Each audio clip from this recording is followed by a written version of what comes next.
Estamos falando sobre o Espírito Santo, sobre o Espírito Santo, numa série de conversas que começamos há 2 domingos atrás. Hoje vamos continuar esse bate-papo falando sobre o fruto do Espírito. Eu quero pedir a você que feche os teus olhos, nós vamos orar, pedindo ao Senhor que nos dirija também nesse momento de reflexão. Obrigado, nosso Deus, por esse momento que o Senhor nos dá, que seja de instrução, de esclarecimento, de fortalecimento, que o nosso coração se derrame diante do Senhor, para que a Tua palavra encontre lugar em nós, e nós sejamos acrescentados daquilo que o Senhor quer falar, nos fazer conhecer e entender através da Tua Escritura. Obrigado por esse tempo que o Senhor nos dá, e te peço misericórdia e graça na minha incapacidade, na minha limitação, eu não seja instrumento de dificuldade, mas sim de facilitação na vida dos meus irmãos. Dirige-nos em tudo e que tudo glorifique o Filho, glorifique Cristo, nosso Senhor e Salvador. É a nossa oração em nome de Jesus. Amém. Vamos lá, gente. Nós falamos nas semanas anteriores a respeito da necessidade de nós cristãos conhecermos o Deus a quem nós servimos, e o Deus a quem nós servimos é a Trindade. E nós, eventualmente, esquecemos de falar da pessoa do Espírito Santo. Ou exageramos nisso, ou o colocamos numa geladeira e esquecemos de falar e de aprender a respeito do Espírito Santo. Por isso, essa conversa é tão importante. Aprendemos também que Deus se revela através da sua palavra. Se nós queremos conhecer a Deus, é na Bíblia, é na palavra dele que nós vamos conhecê-lo e vamos aprender a respeito dele. O Espírito Santo é uma realidade na vida do cristão que não pode ser desprezada de forma nenhuma. E nós já selamos, fechamos dois importantes assuntos dentro desse assunto maior. O primeiro deles é que nós entendemos que o batismo do Espírito Santo ocorre na vida do cristão no momento da sua conversão.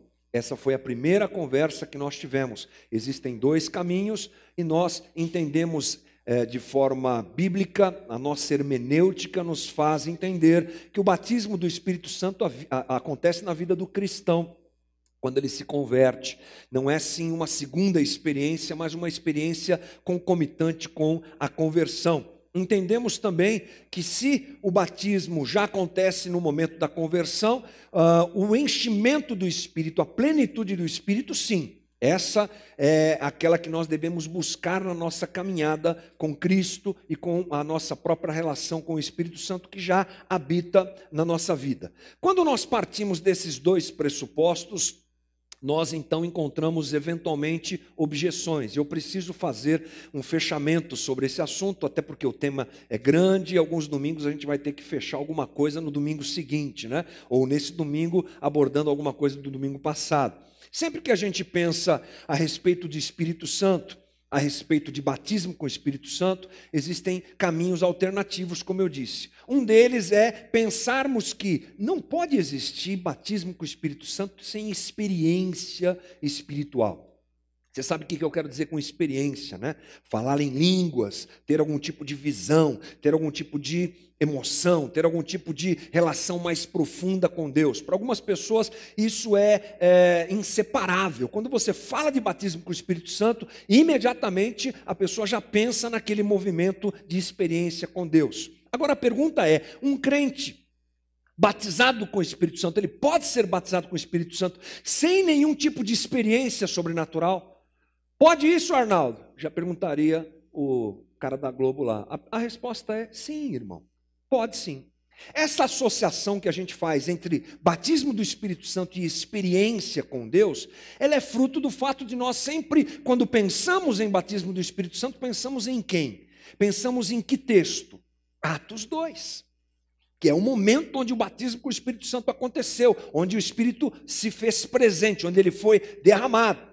E lá aconteceram realmente fenômenos sobrenaturais, línguas de fogo, vento poderoso, Deus derramando do seu poder, do seu Espírito ali na vida das pessoas. Então a gente sempre pensa em batismo com o Espírito Santo daquele jeito. Mas a verdade é que nós temos descrições bíblicas de gente que foi batizada com o Espírito Santo e que não viveu nenhum tipo de experiência desse tipo. Não teve nenhuma manifestação sobrenatural na vida da pessoa no momento do seu batismo com o Espírito Santo. Eu vou ler com você Atos capítulo 2, versículo 37, diz assim: as palavras partiram o coração dos que ouviam, e eles perguntaram a Pedro e aos outros apóstolos: irmãos, o que devemos fazer? Pedro respondeu: vocês devem se arrepender para perdão de seus pecados, e cada um deve ser batizado em nome de Jesus. Então receberão a dádiva do Espírito Santo. Veja que Pedro já linka uma coisa com a outra. Se arrependa, confessa a Jesus que você vai receber já a dádiva do Espírito Santo. Essa promessa é para vocês e para seus filhos e para os que estão longe. Isto é, para todos os que forem chamados pelo Senhor nosso Deus. Pedro continua a pregar, advertindo com insistência a seus ouvintes: salvem-se desta geração corrompida. Os que acreditaram nas palavras de Pedro foram batizados. Naquele dia houve um acréscimo de cerca de 3.000 pessoas. 3.000 pessoas tiveram a experiência da salvação, do arrependimento, do batismo nas águas, do batismo com o Espírito Santo. É o que nós entendemos no texto, mas não há registro nenhum de nenhum tipo de fenômeno sobrenatural. Não há nesse texto, não há, em outros também não há. Interessante é que esse link que a gente sempre faz com batismo do Espírito Santo e Atos 2, ele não acontece, por exemplo, quando a gente pensa em conversão, que deveria ser uma outra forma de pensar. Por exemplo, lembre-se da conversão de Paulo.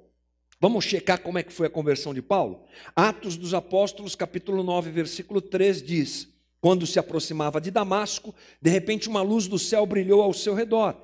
Ele caiu no chão e ouviu uma voz lhe dizer: Saulo, Saulo, por que me persegues? Lembrou dessa história?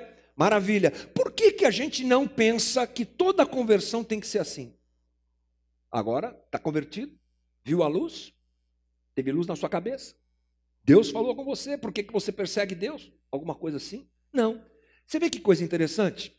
Nós pegamos um texto, uma história, um momento histórico que nós já inclusive analisamos nas outras conversas que tivemos aqui, e linkamos aquilo como a norma, a normativa do batismo do Espírito Santo. É aquela, tem que ter fogo, tem que ter poder, não tem que ter. Porque se nós formos por esse caminho, nós também vamos ter que dizer que toda conversão tem que ser como essa que Paulo teve. Então nós temos que tomar cuidado com essa situação. O interessante em falarmos sobre isso é nós localizarmos de forma adequada e madura o que é que a gente faz com essa coisa de experiências com Deus. O que é que eu faço com isso? Como é que isso se encaixa na nossa espiritualidade, na nossa leitura bíblica, na nossa hermenêutica? Como é que a gente lida com essas coisas? E se a gente tem que ter uma conversa muito madura a respeito disso, porque as experiências espirituais estão aí. Você já deve ter tido alguma delas, eu tive algumas muito preciosas, muito especiais, mas a gente tem que fazer uma leitura isenta dessas coisas. Então, o importante é a gente pensar, quando a gente pensa em experiências com Deus, em manifestação de dons, em manifestação de coisas sobrenaturais, revelação, profecia, nós precisamos pensar em algumas coisas. Primeiro, é que a origem delas pode ser, eu acho que 3, nós podemos colocar 3 origens desse tipo de experiência. A primeira delas, você não vai gostar muito de ouvir, mas é uma realidade. Pode vir do diabo. Vamos ser sinceros, a gente pouco fala do diabo, né? Mas ele é um ser presente nesses dias que age na vida das pessoas. E Paulo nos diz, inclusive, que ele pode ser um anjo de luz. Então o diabo pode fazer muita coisa na vida de muita gente. Eu acho que não é a grande parte das experiências, mas é algo para a gente não desprezar. É algo para a gente levar em consideração. Uma pessoa pode ter uma experiência espiritual achando que ela está sendo visitada por Deus, cheia do Espírito Santo, e de repente não é bem isso que está acontecendo, é o cramunhão que está agindo lá.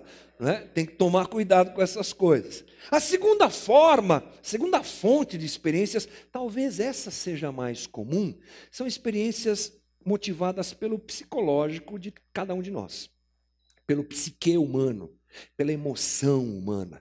Você sabe que a mente do ser humano é um universo, né? É uma coisa impressionante. Fora isso, nós somos pessoas muito, como é que eu vou dizer? Acho que eu até anotei aqui, induzidas.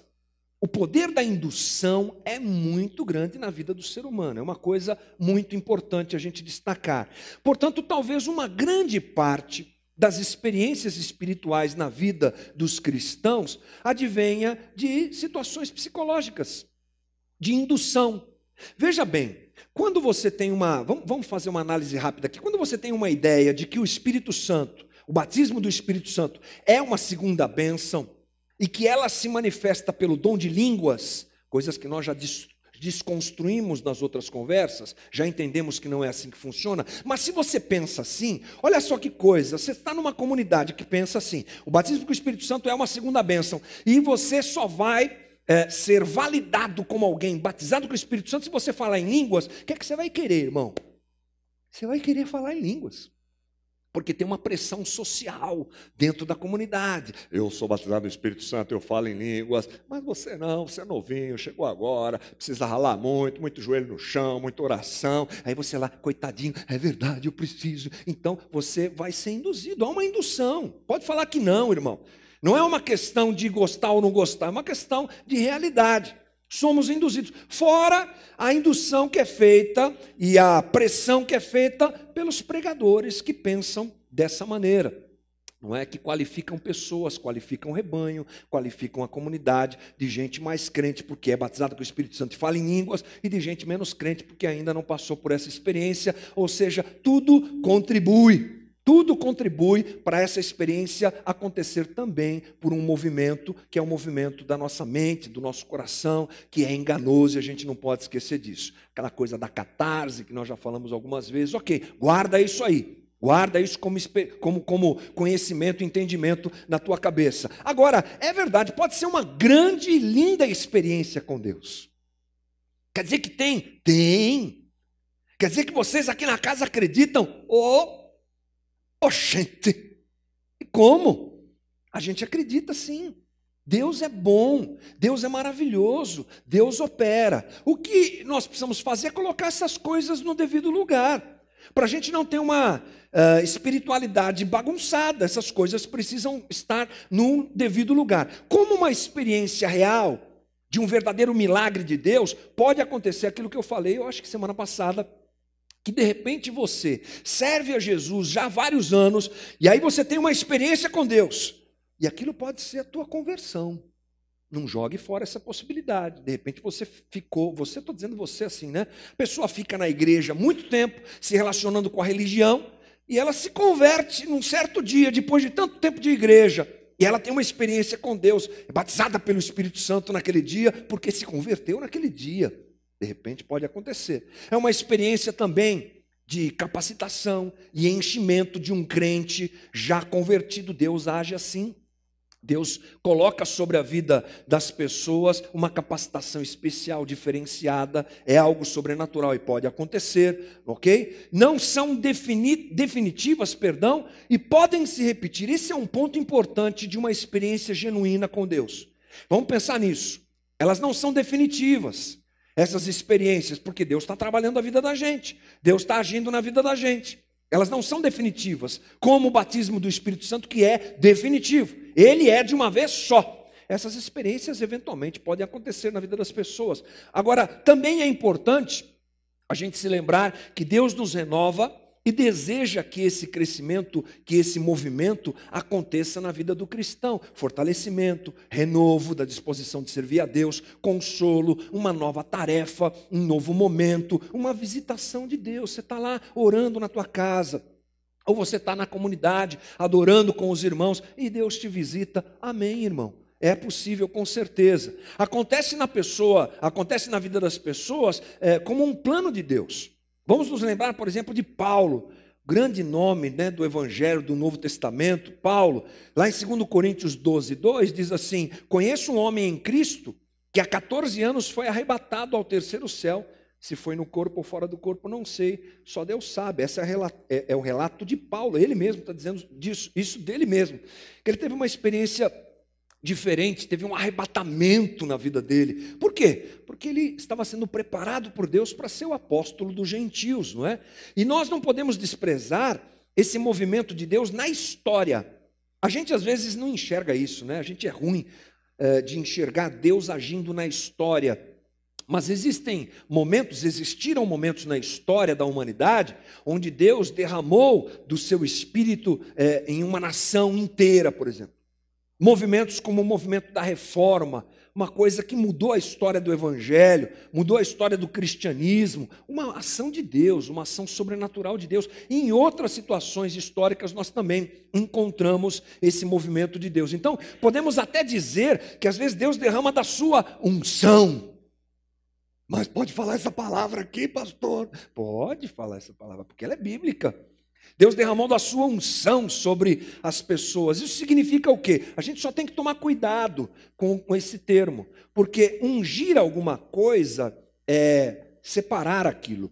Por exemplo, no Velho Testamento, os utensílios usados no templo eram ungidos com óleo e eles eram consagrados a Deus para serem usados somente no templo. Então a gente pode dizer que uma pessoa foi ungida com o Espírito Santo. Na verdade, todos nós somos. Todos nós somos ungidos com o Espírito Santo. Jesus se identifica, quando ele está em Lucas, ali na descrição de Lucas, quando ele está na sinagoga, abre a Torá, lá em Isaías 61, e lê o texto, dizendo que ele foi ungido para aquilo, ele se auto-identifica como ungido de Deus. Ele é o ungido. O ungido é Jesus, não é? Mas nós também somos ungidos com o Espírito Santo. Portanto, essas experiências, elas são muitas, variadas. Se a gente abrisse aqui uma conversa sobre isso, a gente ia ouvir muita história bacana, interessante, muita coisa legal, mas elas devem ser respeitadas e encontrar o seu lugar na nossa espiritualidade. Esse é o grande problema. É quando essa questão das experiências com Deus ocupam um lugar diferente do que devem ocupar na vida do cristão. A gente vai falar um pouquinho mais sobre isso. Agora, esse equilíbrio, de onde essas experiências devem estar, já parte da seguinte situação. Ele começa a acontecer quando a gente se lembra sempre que nenhuma experiência supera a salvação em Cristo Jesus. Amém, irmão? Nenhuma. Não existe experiência mais profunda, mais incrível, mais poderosa do que termos saído das trevas para a maravilhosa luz de Jesus. Todas as demais são importantes, marcam a minha vida, marcam a tua vida, mas, na verdade, a salvação em Cristo Jesus é lá em cima, ó, concura, é top. John Stott diz assim sobre isso: quando nos unimos a Cristo pela fé, acontece algo tão tremendo que o Novo Testamento não encontra palavras adequadas para descrevê-lo. Ó, que sério. É um novo nascimento, sim, mas também é uma nova criação. Uma ressurreição, luz no meio das trevas, vida que sai da morte. Éramos escravos, agora somos filhos. Estávamos perdidos, agora voltamos para casa. Estávamos condenados e destinados à ira de Deus. Agora fomos justificados e adotados em sua família. Que experiência posterior é possível comparar com esta em grau de importância? Ao descrevermos experiências posteriores, devemos ter cuidado em não desvalorizar nossa regeneração ou desprezar a primeira, decisiva e criadora obra do amor de Deus. Portanto, essas coisas todas têm que se encaixar na nossa vida muito bem. E para encerrar essa questão das experiências e entrar no assunto de hoje, que na verdade vai abordar um pouco disso também, eu quero te lembrar, você, meu irmão, que nunca teve uma experiência com o Espírito Santo. É possível, sim. Irmãos mais ortodoxos, irmãos presbiterianos, irmãos de uma igreja batista mais tradicional, gente que foi criada no Evangelho nesse ambiente, não está acostumado muito com esse negócio de experiência com o Espírito Santo. Meu conselho a você, irmão, é take it easy, relaxa, irmão, fica tranquilo. Você está muito bem. Se você confessa Jesus como Senhor e Salvador, o Espírito Santo de Deus está na tua vida. E hoje nós vamos falar da identificação a respeito dessa ação de Deus na nossa vida. E eu quero te dar um conselho. Conselho, se fosse bom a gente vendia, né? Mas eu vou dar assim mesmo. Não julgue aqueles que tiveram uma experiência com Deus. Cuidado, para não desprezar os irmãos mais pentecostais. Cuidado para não blasfemar contra o Espírito Santo de Deus, que age no meio da igreja e que opera no meio da igreja por sua livre e espontânea vontade. Ele que faz, ele que realiza. E a você, que já teve muitas experiências, que já teve muitas coisas legais com Deus, Cuidado para não desprezar o irmão que nunca teve, porque você também não é melhor que ele. Estamos todos debaixo da graça e da misericórdia de Deus. Se tivemos alguma experiência com Deus, foi por sua pura e completa misericórdia que a tivemos. Não fomos nós que produzimos nada, mas foi Ele que graciosamente nos visitou para fortalecimento da nossa fé ou coisa do tipo. Portanto, calma. Muita calma nessa hora, vamos caminhando, se respeitando mutuamente, que é o melhor jeito para a gente poder viver. Sejamos cheios do Espírito Santo, como a gente conversou semana passada. Hoje o nosso assunto, sabe o que é? Fruto. Fruto do Espírito. Gálatas 5:22. Mas o fruto do Espírito é amor, alegria, paz, paciência, amabilidade, bondade, fidelidade, mansidão e domínio próprio. Contra estas coisas não há lei. Esse é o retrato de Cristo. Esse é o retrato de Jesus. Em Jesus você encontra esse fruto pleno, aparecendo em tudo que Ele faz, em tudo que Ele realiza, em tudo que Ele é, em tudo. Está em Cristo. Nós cristãos precisamos desejar isso e buscar isso. É um pouquinho da nossa conversa hoje. Essa lista, ela já recebeu várias classificações. Eu li algumas e achei essa que eu vou rapidamente passar para você a mais adequada. Esse grupo de virtudes, que esse grupo é chamado de fruto, não são frutos, é o fruto, é um conjunto, é um grupo completo, fechado. Ele é dividido, pode ser dividido em 3 situações. Primeiro, amor, alegria e paz. Tem a ver com quem isso aqui? Com Deus.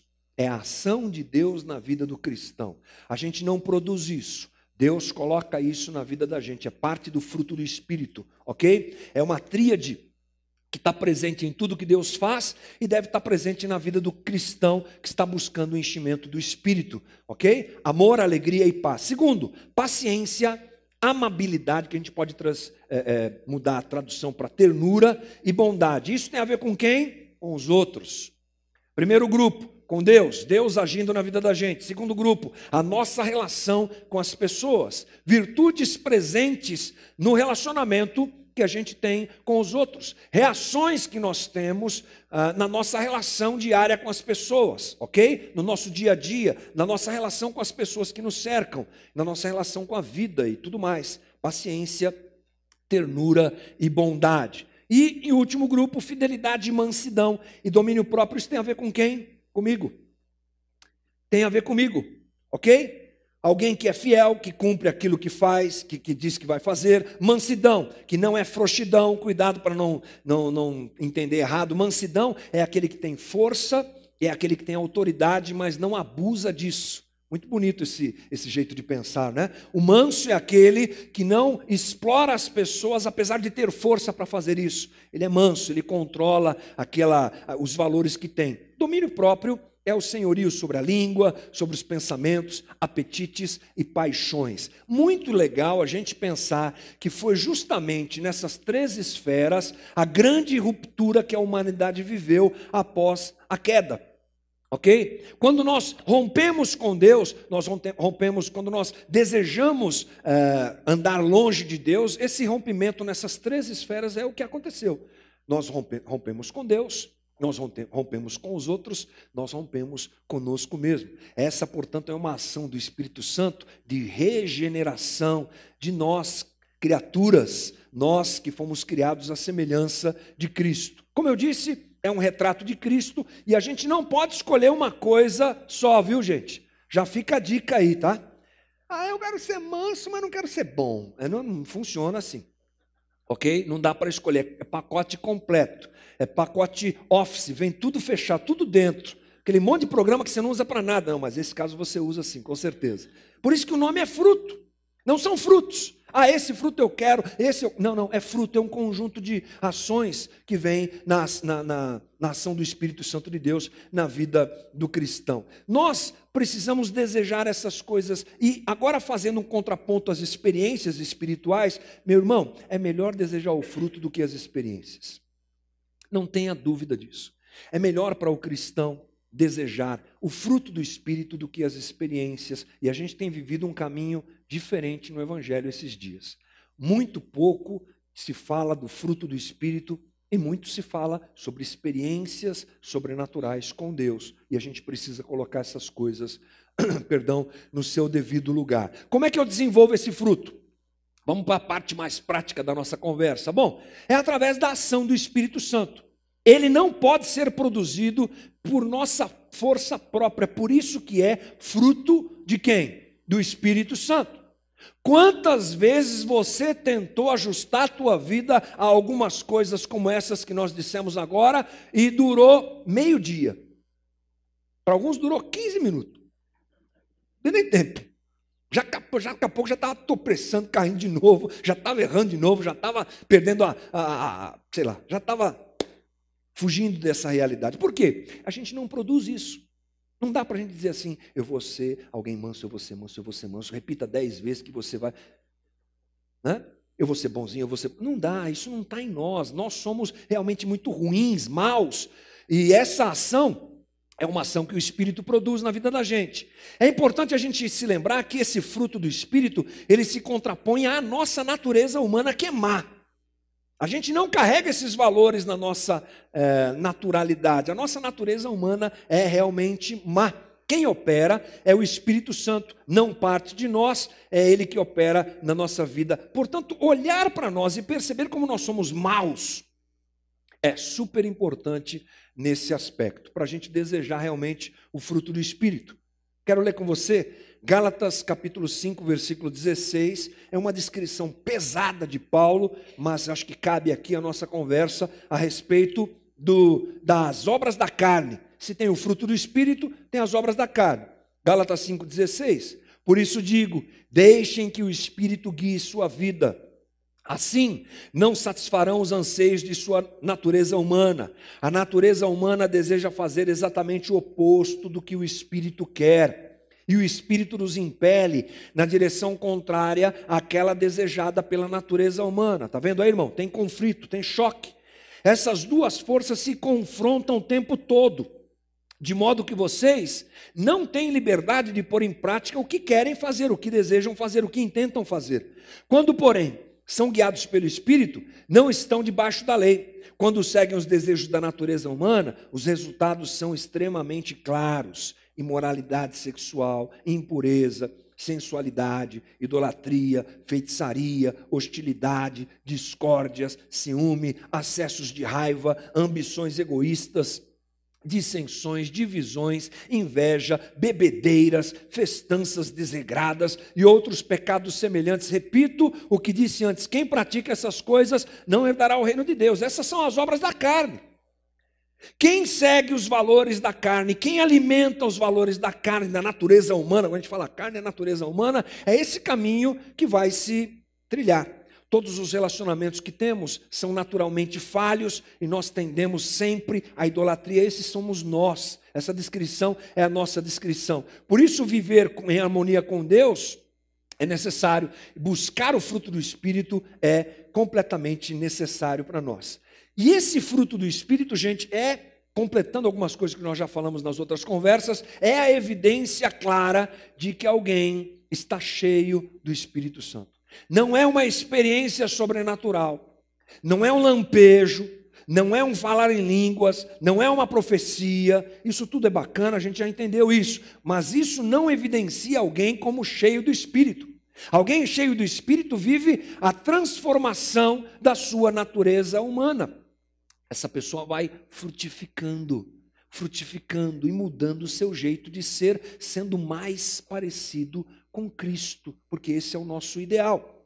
John Stott diz assim, a verdadeira prova de uma atuação profunda do Espírito de Deus em algum ser humano não são suas experiências subjetivas e emocionais, nem sinais espetaculares, mas qualidades morais, como Cristo as teve. Portanto, nós devemos, sem dúvida nenhuma, preferir transformação efetiva do Espírito de Deus na nossa vida do que as experiências sobrenaturais. E a realidade, gente, é que tem crente de todo tipo, né? Tem crente pentecostal que é cheio do fogo, cheio de revelação, cheio de tudo que você pode imaginar, é dom para cá, é dom para lá, mas é um sem vergonha. Bate na mulher, trai a mulher, passa cheque sem fundo, nem tem problema nenhum, engana isso, engana aquilo, tem uma vida completamente desassociada do que fala e do que produz.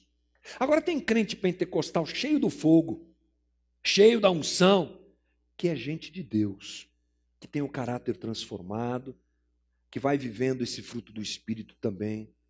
Assim como também existem os reformados, vamos chamar assim, aquele pessoal que gosta mais do estudo bíblico, mais da teologia, que vai para o seminário e que tem uma estante cheia de livros e que estuda a Bíblia e quer conhecer a verdade e que é sem vergonha também.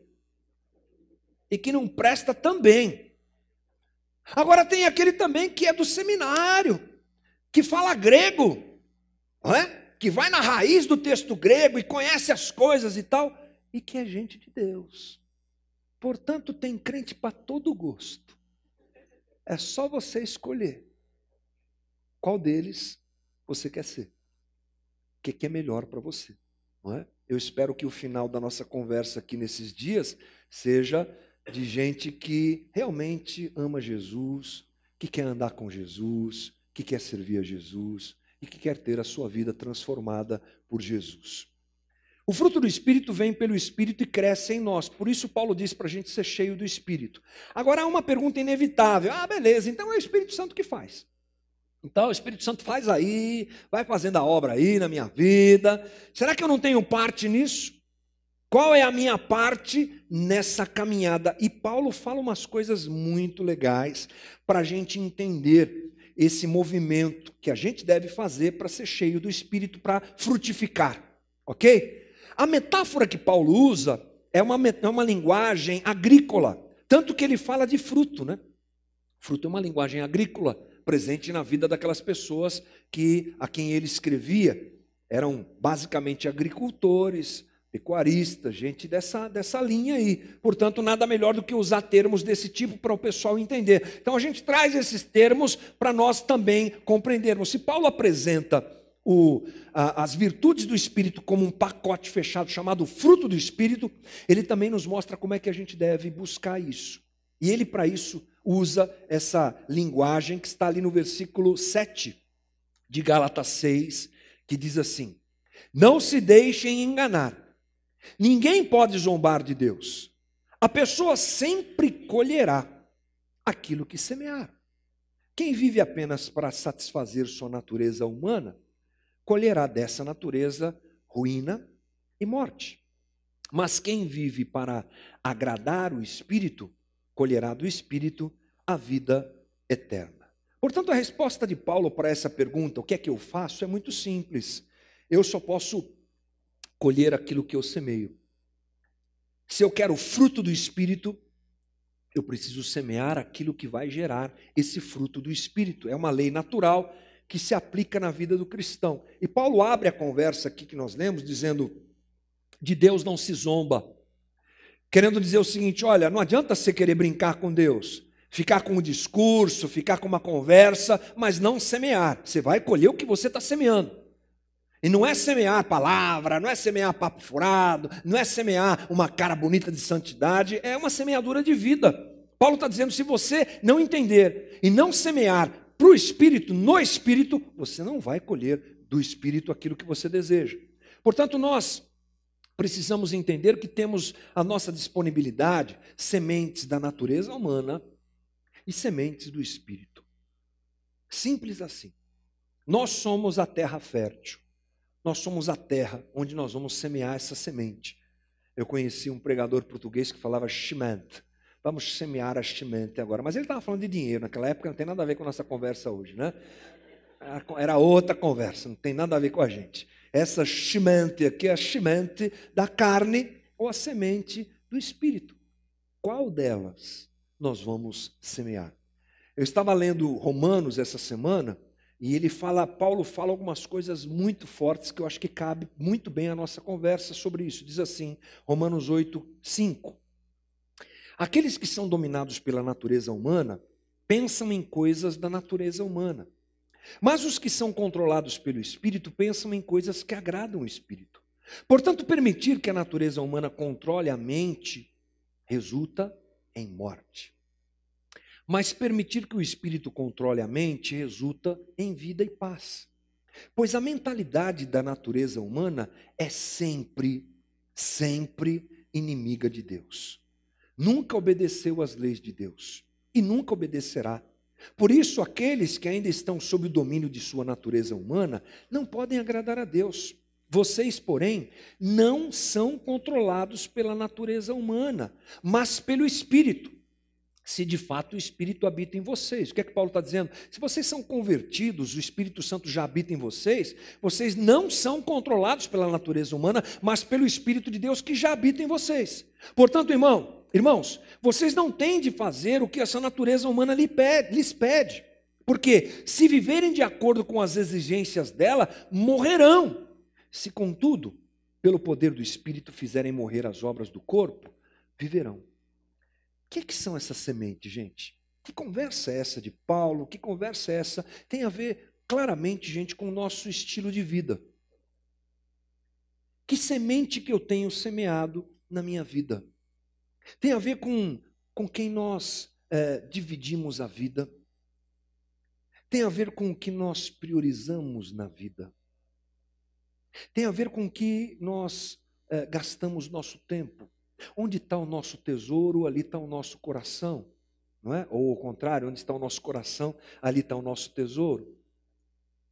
Qual tipo de vida que a gente tem levado? Quais têm sido as nossas prioridades? Que tipo de conversa nós temos tido? O que é que está entrando na nossa casa? O que é que a gente está lendo? O que é que a gente está produzindo? Com quem a gente tem se relacionado? Isso não é uma palavra de separação, para você não se relacionar com as pessoas que não são da igreja, não é nada disso. A questão é, será que a gente tem sido agente de transformação ou agente de absorção dos valores desse mundo? É esse tipo de semente que a Bíblia está ensinando. É disso que Paulo está falando. O que é que ganha nosso tempo? Que, aliás, é limitado e a gente tem tão pouco tempo. O que é que a gente tem feito com o nosso tempo? A gente, às vezes, acha que ser cristão, cheio do Espírito, é vir eventualmente na igreja. Ou até mesmo vir todo domingo na igreja. E longe disso. Longe, isso é bobagem, querido. Bobagem. Ser cheio do Espírito Santo e caminhar para ser cheio do Espírito Santo é priorizar as coisas de Deus. O que você entende por coisas de Deus? Aquelas até que eu falei semana passada que parece que a gente tem largado de mão. Lembra aquele negócio chamado oração? Lembra? Que você fazia? Fechava o olho. Lembra como é que é? Senhor Jesus, eu oro em nome de Jesus. Lembra disso? Então, oração. Bíblia. Leitura bíblica. Procura de conhecimento bíblico, envolvimento com coisas que têm a ver com a nossa vida diante de Deus. Portanto, nós precisamos efetivamente entender isso. E a partir de hoje, creio eu no meu coração, buscar o desenvolvimento de uma semeadura constante de coisas ligadas ao Espírito. E essa colheita, ela acontece. Quando você semeia para a natureza humana, Paulo diz que você colhe corrupção. Olha, esse termo é feio, pesado. Feio, não é? Pesado. Tem a ver, sabe com o quê? Com morte, cadáver, podridão. Tem a ver com final de vida. Tem a ver com coisa estragada. Paulo está dizendo, quem semeia para a carne, para a natureza humana, vai colher corrupção. Mas quem semeia para o Espírito vai colher vida eterna, uma maior comunhão com o Espírito, uma comunhão constante com o Espírito, transformação do nosso caráter, dos nossos valores e um relacionamento mais profundo com Deus, com certeza. Portanto, Paulo está nos dirigindo a perceber a importância da maneira como a gente vive e da colheita que a gente quer ter. E você... Me desculpe, irmão, mas essa é uma escolha que você tem que fazer. E você vai ter que fazer. Porque se você é cristão, aliás, o fato de você não fazer nenhuma escolha já é uma escolha. Já estou escolhendo. Melhor dizendo, eu quero colher para a minha vida. O que é que eu quero colher? Eu quero colher o fruto do Espírito? Eu quero ser alguém mais parecido com Jesus? Ou do jeito que tá bom? Ema, cada um com o seu problema. Aí é uma coisa tua com Deus. Meu desejo é que realmente você abrace essa verdade e semeie para colher um fruto maravilhoso todos os dias do Espírito de Deus na tua vida. Quando a gente ouve isso, a gente quer. Espero que esse despertamento aconteça entre nós hoje. Mas para finalizar nossa conversa, tenho que destacar 3 coisas a respeito dessa semeadura do Espírito para colher o fruto do Espírito. Primeiro, não há passe de mágica nem unção poderosa. Já sei, vai acabar o culto, nós vamos para frente, vai ter uma oração forte e vai sair todo mundo daqui cheio do Espírito. Não funciona assim. Isso é enganação. Isso é bobagem, com todo respeito. Nós precisamos, um desenvolvimento. Não tem varinha mágica, coisa de pirlim-pim-pim. A gente não muda de uma hora para outra. Às vezes, aconselhamentos, a gente encontra umas coisas desse tipo, sabe? Vai conversar com um casal que está com problema, aí chega, os problemas são apresentados e tal, então, e agora? Pastor, a gente quer que você faça uma oração. Faz uma oração forte aí para poder mudar tudo. Como assim? Não existe isso, é uma questão de caráter, de mudança, de valorizar o que deve ser valorizado, desprezar o que deve ser desprezado. Transformação, é Romanos 12:2. Então não tem varinha mágica. É uma vida que a gente vai sendo transformado. Segundo, compreender essa ação constante apresenta a nossa responsabilidade no processo.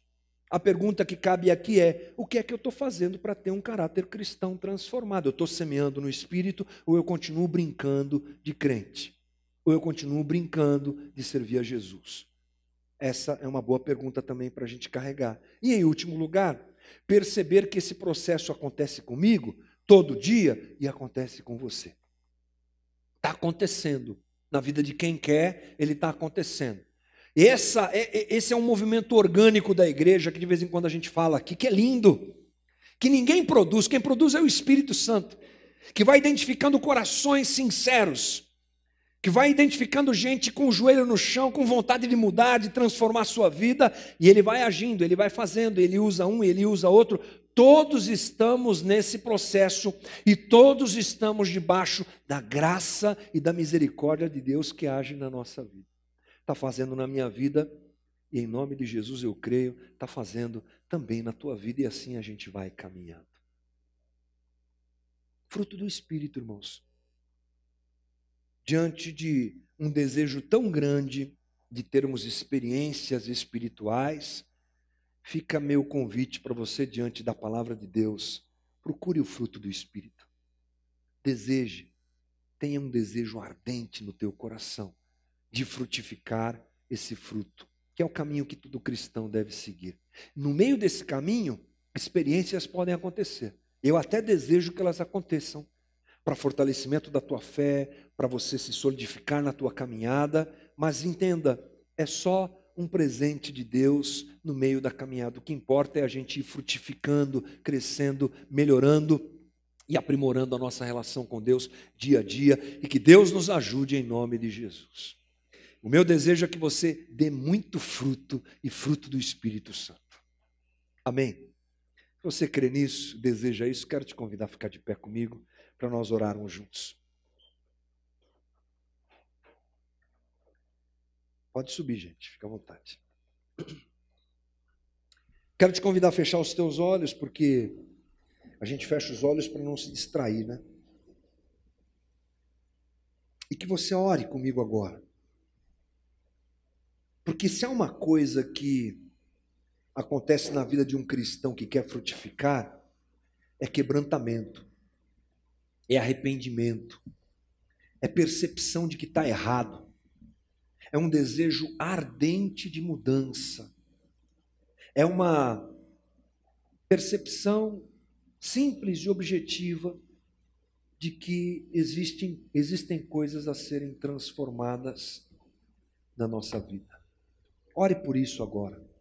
Você que é muito duro de coração, você que é muito cheio de razão,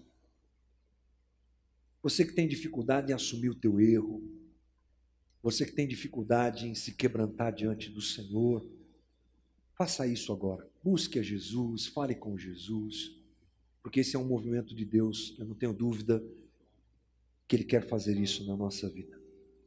Espírito Santo de Deus, obrigado por essa noite. É o Senhor quem fala ao nosso coração. É a Tua palavra revelada que nos ensina que a gente deve se dobrar todo dia e dizer: Jesus, me ajuda na minha incapacidade, me ajuda na minha necessidade, me ajuda na minha limitação, me ajuda a semear a semente que vai gerar o fruto do Espírito. É isso que eu quero viver, Jesus. Junto com os meus irmãos, é esse caminho que a gente quer trilhar. Experiências são boas, e o Senhor foi bom comigo, já me deu algumas muito especiais que estão guardadas no meu coração. Mas essa não é a nossa prioridade caminhando contigo, eu sei. Elas acontecem por Tua misericórdia e graça. O que nós queremos, o que eu quero, e eu creio que a comunidade também quer, é frutificar no Espírito. É frutificar amor, bondade, mansidão, domínio próprio, coisas que nós não produzimos por nós mesmos, coisas que nós não conseguimos produzir por nós. Pedimos ao Senhor: tem misericórdia da nossa vida e produz isso no nosso coração. Produz, Senhor, isso na nossa forma de viver, de reagir e de ser aqui na terra. Que nós possamos semear sempre a semente do fruto do Espírito e nos apartarmos das obras da carne. Que esse desafio que nos é proposto é grande, porque a gente é mau, Jesus, mas a gente já sabe que o Teu Espírito habita em nós, e nós oramos a Ti, Espírito Santo, Deus, que escolheu habitar na gente, nos ajuda na nossa fraqueza, nos ajuda no nosso mal que habita em nós, e nos ajuda a frutificar para glorificar o Filho, e que sejamos uma comunidade em que as experiências contigo aconteçam, Jesus. Te damos liberdade, Espírito Santo, para que isso aconteça. Queremos Te dar essa liberdade, mas que não seja a nossa principal caminhada, mas sim de gente madura, que vai frutificando, crescendo e aprendendo contigo a cada dia.